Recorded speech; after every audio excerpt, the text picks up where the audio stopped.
Hello friends, 28 दिसंबर को India women और Australia women के बीच 3 एकदिवसीय मैचों की सीरीज का पहला मैच खेले जाने वाला है। इंडिया एकमात्र खेले गए टेस्ट मैच में इंडिया ने ऑस्ट्रेलिया को काफ़ी अच्छे अंतर से हराकर अच्छी जीत दर्ज की है और ओडीआई सीरीज़ का आगाज़ 28 दिसंबर से होने वाला है। इस वीडियो में मैं आपको ड्रीम 11 की कंप्लीट इन्फॉर्मेशन दूंगा। ड्रीम 11 के लिए ground league, small league, head to head तीनों ही लीगों के लिए परफेक्ट टीम बताऊंगा जिससे आप अच्छा विन करोगे और अगर आप लॉस में चल रहे हो तो आप अपना लॉस कवर कर पाओगे। इस तरह से मैं आपको परफेक्ट ड्रीम 11 टीम बताऊंगा। उससे पहले आपको pitch report, venue details, head to head record, players के रिकॉर्ड, करंट रिकॉर्ड, सारी चीज़ें डिटेल में बताऊंगा जिससे आप आसानी से डिसाइड कर पाओगे कि कौन सा प्लेयर आपकी ड्रीम 11 टीम के लिए अच्छा रहने वाला है और कौन से प्लेयर को आपको इंक्लूड नहीं करना है। तो फ्रेंड्स, वीडियो लास्ट तक देखिएगा और अगर चैनल पे नए हैं तो प्लीज़ सब्सक्राइब कर दीजिएगा जिससे आगे भी आपको लेटेस्ट अपडेट मिलती रहें, क्रिकेट से जुड़ी सारी जानकारी आसानी से मिलती रहें। तो चलिए फ्रेंड्स, हम अपनी वीडियो स्टार्ट करते हैं। सबसे पहले अगर हम देखेंगे तो जैसा कि आप देख पा रहे होंगे कि पिच बैलेंस्ड है। ऐसा नहीं है कि बल्लेबाजों के लिए ज़्यादा अनुकूल है या गेंदबाजों के लिए ज़्यादा अनुकूल है। वानखेड़े की स्टेडियम की पिच है, जैसा कि आपको पता है मुंबई की पिच दोनों के लिए एक समान ही रहती है। लेकिन कुल मिला के मैच हाई स्कोरिंग होते हैं। बाउंड्री थोड़ी छोटी है, स्ट्रेट बाउंड्री थोड़ी बड़ी है, बट इधर उधर की लेफ्ट और राइट जो लेग साइड और ऑफ साइड बाउंड्री है वो थोड़ी छोटी है, तो स्कोरिंग अच्छे स्कोर बनता है, हाई स्कोरिंग रहता है। जैसा अगर बॉलर्स की बात करें तो उसमें बॉलर्स में भी पेसर्स को अच्छी मदद रहती है। स्टार्टिंग में पेसर्स को अच्छी मदद रहती है, स्पिनर्स को उतनी अच्छी मदद नहीं मिलती है। लेकिन जैसे जैसे मैच आगे बढ़ता है तो पिच थोड़ी स्लो होती जाती है, तो सेकंड इनिंग में बल्लेबाजी करना मुश्किल हो जाती है, पिच धीमी हो जाती है, वहाँ पर स्पिनर्स को अच्छी मदद मिलती है। कुल मिला के जो टीम सेकंड में बॉलिंग करेगी उसके स्पिनर्स को अच्छी मदद मिलेगी और जो पहले बॉलिंग करेगी उसके पेसर्स को अच्छी मदद मिलेगी, और जो पहले बल्लेबाजी करेगा उनके बैट्समैन को अच्छी मदद मिलने वाली है और वो अच्छा स्कोर करके जाने वाले हैं। अगर हम वेदर की बात करें तो आसमान साफ रहने वाला है, थोड़े हल्के बादल हो सकते हैं, बारिश की कोई संभावना नहीं है, आसमान कुल मिला के साफ होने वाला है, तो मैच पूरा होने की पूरी संभावना है। इसके बाद जैसा कि मैंने आपको बताया था कि वेन्यू पे मैच हाई स्कोरिंग रहने वाला है। आप देख भी पा रहे होंगे कि 174 का एवरेज स्कोर है, काफ़ी बड़ा स्कोर है, तो कुल मिला के हाई स्कोरिंग मैच होने ही वाला है। अगर इंडिया पहले बैटिंग करती है, ऑस्ट्रेलिया, कोई भी टीम पहले बैटिंग करती है, वो 170 प्लस स्कोर बना के जाने वाला है, हाई स्कोरिंग मैच होने वाला है। और मोस्टली जो भी टीम टॉस जीतेगी वो पहले बैटिंग करना ही डिसाइड करेगी, बॉलिंग करना डिसाइड नहीं करेगी। वेन्यू पर पहले बल्लेबाजी करना ही पसंद करते हैं। और जैसा कि अगर हम बॉलर्स की बात करें तो आप देख रहे होंगे कि पेसर्स को यहाँ पर 51 विकेट मिला है और स्पिनर्स को 24 विकेट मिला है। टोटल 75 विकेट्स में से पेसर्स को ज़्यादा विकेट मिले हैं, स्पिनर्स को कम मिले हैं, तो उस हिसाब से जैसा कि मैंने बताया पेसर्स के लिए अच्छी है, तो हम पेसर्स थोड़े ज़्यादा लेके चलेंगे, स्पिनर्स थोड़े कम लेके चलेंगे इस वेन्यू पर। इसके बाद अगर हम हेड टू हेड रिकॉर्ड की बात करें तो अगर आप देख रहे होंगे टोटल अभी तक 7 मैच खेले गए हैं इंडिया और ऑस्ट्रेलिया के बीच। इंडिया इतनी अच्छी नहीं दिखाई दी है। ओडीआई की मैं बात करूं तो केवल 1 ओडीआई जीत पाई है, ऑस्ट्रेलिया 6 ओडीआई जीत चुकी है। ऑस्ट्रेलियन टीम बहुत अच्छी है और डोमिनेट करती है T20 और वनडे में। अगर मैं बात करूँ तो इसमें भी फेवरेट ऑस्ट्रेलिया रहने वाली है, बट अगर अभी लास्ट टेस्ट मैच की बात करें तो इंडियन टीम ने अच्छी जीत दर्ज की है, तो वो भी अच्छी फॉर्म में है और अच्छा मैच में टक्कर देने वाले हैं और जीत भी सकते हैं। इसके बाद अगर हम रिसेंट रिकॉर्ड पर नज़र डालें तो आप देख सकते होंगे लास्ट 5 ओडीआई की बात करें तो इंडिया ने केवल 3 लास्ट ओडीआई में जीता है, 1 में हारे हैं, 1 ड्रॉ रहा है। और अगर बात करें ऑस्ट्रेलिया वुमेंस की तो 4 जीत दर्ज की हैं, 1 का कोई रिजल्ट नहीं आया था, बारिश से मैच धुल गया था, तो कुल मिला के ऑस्ट्रेलिया ही फेवरेट रहने वाली है इस मैच की भी अगर मैं बात करूँ तो। इसके बाद अगर हम टॉप प्लेयर्स देखें इस वेन्यू पे कौन से रहने वाले हैं, तो जैसा कि हमने देखा है सबसे टॉप प्लेयर आप देख सकते हैं स्मृति मंथाना रहे हैं। बैटिंग की अगर मैं बात करूं तो बैटिंग में स्मृति मंथाना सबसे अच्छे रहे हैं इस वेन्यू पर। मुंबई के 51 का एवरेज है, कुल मिला के 150 रन बनाए हैं 3 मैचों में, स्ट्राइक रेट भी 80 का है। जेमिना रोड्रिक की बात करूँ तो 3 मैच में 16 का एवरेज है और दीप्ति शर्मा का 3 मैच में 13.3 का एवरेज है। तो कुल मिला के ये तीनों प्लेयर इंपॉर्टेंट रहने वाले हैं हमारी बैटिंग लाइनअप पे, क्योंकि इनको अनुभव है इस पिच का और इस मैच में भी अच्छा करने वाले हैं, क्योंकि उनको पहले से ही अनुभव है इस पिच का कैसे क्या रहने वाला है। उसके बाद अगर हम बॉलिंग पर नज़र डालें तो बॉलिंग पे अगर आप देख पा रहे होंगे तो दीप्ति शर्मा ने 3 मैच खेले हैं, 3 मैच में 1 विकेट लिया है, कुल मिला के तीनों मैचों में एक एक विकेट मिला है। हरलीन देवल की बात करें तो एक मैच में एक भी विकेट नहीं मिला है। जमुना रोड्रिक 3 मैच में एक भी विकेट नहीं मिला है। तो हरलीन देवल, दीप्ति शर्मा और जमुना रोड्रिक तीनों ही ऑलराउंडर हैं, तो बैटिंग भी अच्छी करेंगे, बॉलिंग भी करेंगे, तो ये तीनों ही अच्छे ऑप्शन बनते हैं। इन तीनों को भी हमको टीम में लेके चलना है। तो अगर मैं बात करूँ, ये 4-5 प्लेयर को टीम में लेके ही चलना है, क्योंकि इनको एक्सपीरियंस है इस पिच का, किस तरह से पिच बिहेव करती है, तो ये इंपॉर्टेंट रहने वाले हैं इस मैच के लिए। इसके बाद हम नज़र डालें अगर टॉप ड्रीम 11 पॉइंट्स दिलाने वाले प्लेयर की इंडिया वुमेंस में और ऑस्ट्रेलिया वुमेंस में, तो अगर आप देख सकते होंगे कि आर सिंह ठाकुर जो बॉलिंग करते हैं, सबसे ज़्यादा ड्रीम 11 पॉइंट्स दिलाए हैं इन्होंने, तो इंपॉर्टेंट प्लेयर बनेंगे हमारी टीम के लिए। बॉलिंग बहुत शानदार करती हैं। उसके बाद एस्ले गार्डन है, 477 पॉइंट्स दिलाए हैं, ये भी बहुत अच्छे प्लेयर हैं और ऑलराउंडर हैं, बॉलिंग भी करती है, बैटिंग भी करती है, तो ये भी इंपॉर्टेंट रहने वाले हैं। उसके बाद एलेक्स पेरी 371 पॉइंट्स दिलाए हैं। हरलीन कौर, हरमनप्रीत कौर जो इंडिया के कैप्टन है, उन्होंने 322 दिलाए हैं। दीप्ति शर्मा ने 296 और ए सदरलैंड ने 354 पॉइंट्स दिलाए हैं। तो ये सारी पिक अच्छी रहने वाली हैं, इनको हम टीम में लेके चल सकते हैं। तो चलिए हम देखते हैं हमारी ड्रीम 11 पॉइंट्स में किस प्लेयर को हमको लेके चलना है और किन को ड्रॉप करना है। तो अगर सबसे पहले हम विकेट कीपर से स्टार्ट करें तो बात करते हैं बी मोनी की। बहुत अच्छी प्लेयर हैं, बहुत शानदार विकेट कीपर बल्लेबाज हैं। स्ले हेली भी हैं, अगर हम बात करें तो ये भी कैप्टन भी हैं स्ले हेली, और विकेट कीपर भी हैं। तो अगर मैं बात करूं इन दोनों में से, तो हम बी मोनी को लेके चलेंगे। विकेट कीपिंग तो स्ले हेली ही करेंगी, बट हम बी मोनी के साथ जाएंगे। सेल परसेंटेज भी आप देखेंगे काफ़ी हाई है इनका, 86% लगभग। तो स्मॉल लीग और हेड टू हेड के लिए काफ़ी इंपॉर्टेंट बन सकती हैं, तो हम इनके साथ ही जाएंगे स्मॉल लीग और हेड टू हेड में। एस्ले हेली की बात करूं तो इतनी अच्छी फॉर्म में नहीं दिखी है, करंट फॉर्म इनकी इतनी अच्छी दिखाई नहीं देती है, तो इनके साथ हम स्मॉल लीग और हेड टू हेड में नहीं जाएंगे। आप इनको जेल में ट्राई कर सकते हैं बी मोनी की जगह पर, बट स्मॉल लीग और हेड टू हेड में अगर मैं बात करूँ तो हम बी मोनी के साथ ही जाएंगे, एस्ले हेली की बात नहीं जाएंगे।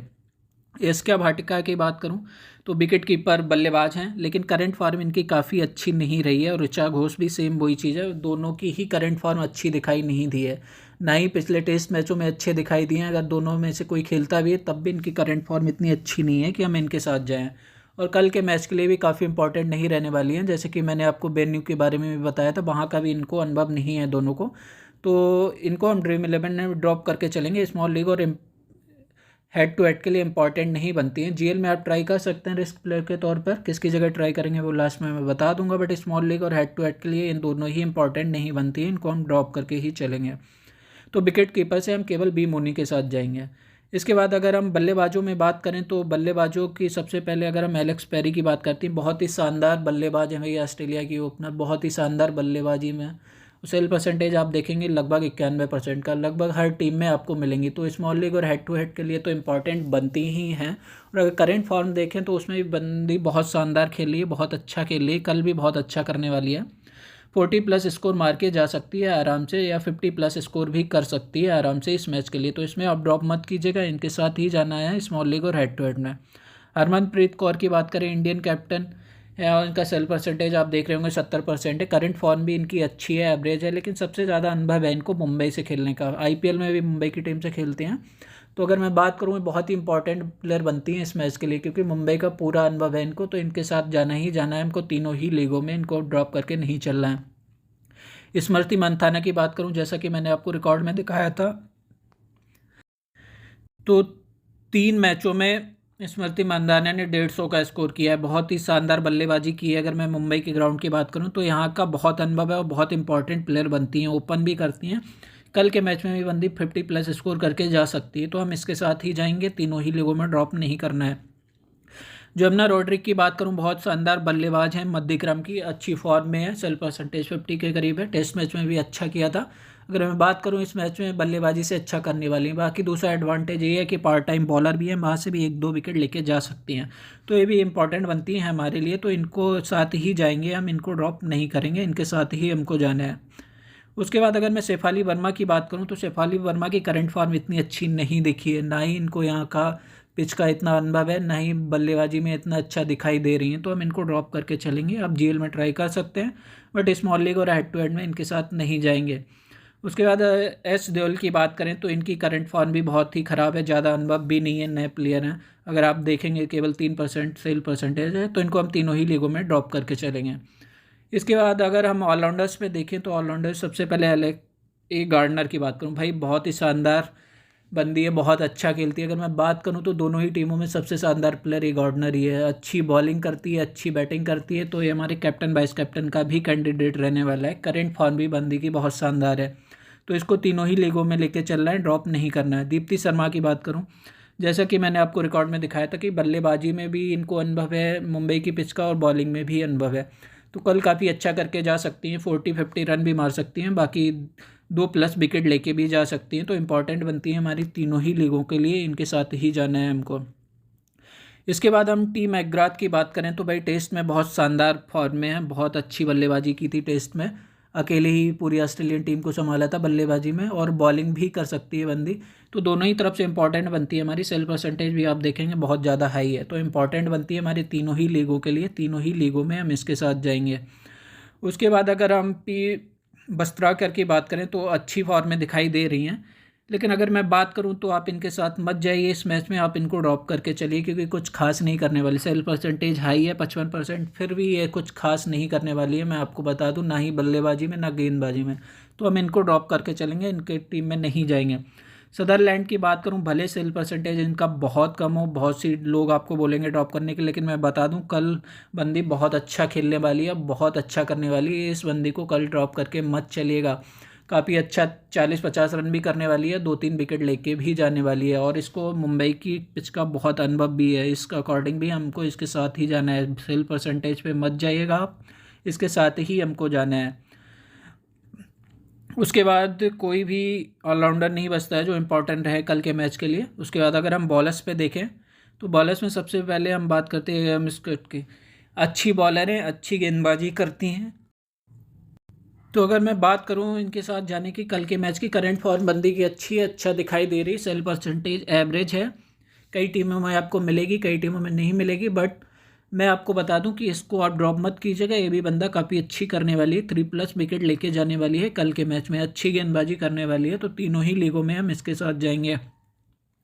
एम जनोसन की बात करें, अच्छी अनुभवी बॉलर हैं, लेकिन करंट फॉर्म इनकी इतनी अच्छी दिखाई नहीं देती है। अगर एवरेज पिक देखेंगे तो आप एवरेज सेल परसेंटेज एवरेज है, बट मैं बता दूं कि कुछ ज़्यादा खास करने वाली नहीं है कल के मैच में। इनकी करंट फॉर्म भी इतनी अच्छी दिखाई नहीं देती है, तो आप इनको ड्रॉप करके चल सकते हैं। आप जीएल में ट्राई कर सकते हैं, बट स्मॉल लीग और हेड टू हेड में इनको ट्राई मत कीजिएगा, इनको हमको ड्रॉप करके ही चलना है। तो हम इनको ड्रॉप करके चलेंगे। आर सिंह ठाकुर की बात करूं, भाई सबसे अनुभवी बॉलर है इस पिच पर। अगर मैं बात करूं, मुंबई के वानखेड़े स्टेडियम में सबसे शानदार प्रदर्शन आर सिंह ठाकुर का रहा है, और करंट अगर ड्रीम 11 पॉइंट्स की बात करूं, सबसे ज़्यादा ड्रीम 11 पॉइंट्स दिलाए हैं दोनों ही टीमों में आर सिंह ठाकुर ने, और करंट फॉर्म बहुत ही दमदार है बंदे की, बहुत अच्छी बॉलिंग कर रही है, बहुत अच्छी फास्टर है। कल 3+ विकेट लेके जाने वाली है पक्का।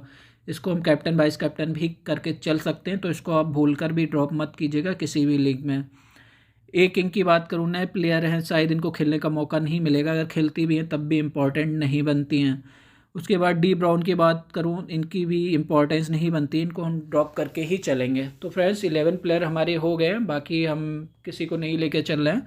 ये 11 प्लेयर्स ही अच्छा करने वाले हैं कल के मैच के लिए। तो अगर मैं बात करूँ फिर इसके बाद हमारी टीम क्या रहने वाली है, तो ये हमारी टीम रहने वाली है। इसमें से मैं 4-5 ऑप्शन आपको बता देता हूँ कि कैप्टन वाइस कैप्टन किसको करके चल सकते हैं। अगर मैं बात करूँ, आप ई पैरी को कैप्टन वाइस कैप्टन कर सकते हैं, हरमनप्रीत कौर को कर सकते हैं, स्मृति मंदाना को कर सकते हैं, गार्डनर को कर सकते हैं, और दीप्ति शर्मा को कर सकते हैं। इन 5 में से आप कैप्टन वाइस कैप्टन करके चल सकते हैं इस मैच के लिए। लेकिन अगर मैं सजेस्ट करूँगा तो आप कैप्टन गार्डनर के साथ ही जाइए, और वाइस कैप्टन आप जाइए दीप्ति शर्मा के साथ। ये दोनों अच्छे प्लेयर हैं। दीप्ति शर्मा की जगह आप वाइस कैप्टन हरमनप्रीत कौर के साथ भी जा सकते हैं। मैं सजेस्ट करूंगा आप ये गार्डनर और हरमनप्रीत के साथ ही जाइए कैप्टन और वाइस कैप्टन के लिए। तो फ्रेंड्स ये हमारी टीम रहने वाली है। अगर मैं बात करूं कल के मैच के लिए, कैप्टन हमारी रहने वाली है ये गार्डनर, बहुत ही शानदार प्लेयर है। वाइस कैप्टन हमारी हरमनप्रीत कौर रहने वाली है। इसके अलावा हमने 2-3 ऐसे प्लेयर भी लिए हैं जो हमारे की प्लेयर, ट्रम्प कार्ड प्लेयर साबित होंगे। उनमें सबसे पहले अगर मैं बात करूं तो ए सदरलैंड, बहुत कम लोगों के पास आपको मिलेंगे, बहुत इंपॉर्टेंट रहने वाली है। उसके बाद जेमना रोड्रिक की बात करूं, और तीसरी मैं बात करूं अगर तो एम स्कॉट। ये 3 प्लेयर हमारे की प्लेयर रहने, ट्रम्प कार्ड प्लेयर। अगर बाई चांस 1% हमारे कैप्टन वाइस कैप्टन फेल भी होते हैं, तब भी ये 3 की प्लेयर हमने ऐसे लिए हैं जो आपको आराम से लीग जिता के जाएंगे, आपको अच्छा विन करके देंगे। तो यही टीम रखिएगा आप, इसमें कोई भी चेंज मत कीजिएगा। स्मॉल लीग हो, हेड टू हेड हो या जीएल हो, तीनों के ही लिए बेहतरीन टीम है, आपको अच्छा विन करके देगी। तो फ्रेंड्स, ये थी हमारी टीम तीनों ही लीगों के लिए। लेकिन अगर मैं बात करूँ फाइनल टीम, तो फाइनल टीम ये नहीं थी, वो मैं आपको टेलीग्राम चैनल पे ही दे पाऊँगा। टेलीग्राम चैनल का लिंक मैं डिस्क्रिप्शन बॉक्स में दे दूँगा, आप जाके ज्वाइन कर लीजिए। मैं टॉस के बाद तुरंत अपडेट कर दूँगा जो 1-2 चेंजेस रहेंगे इसमें। तो फ्रेंड्स, अगर चैनल पर नए हो तो प्लीज़ सब्सक्राइब कर दीजिए। अगर वीडियो अच्छी लगी हो तो एक लाइक कर दीजिए, शेयर कर दीजिए और कमेंट्स में जय भोलेनाथ लिख दीजिए। Thanks friend, thanks for watching, please subscribe my channel.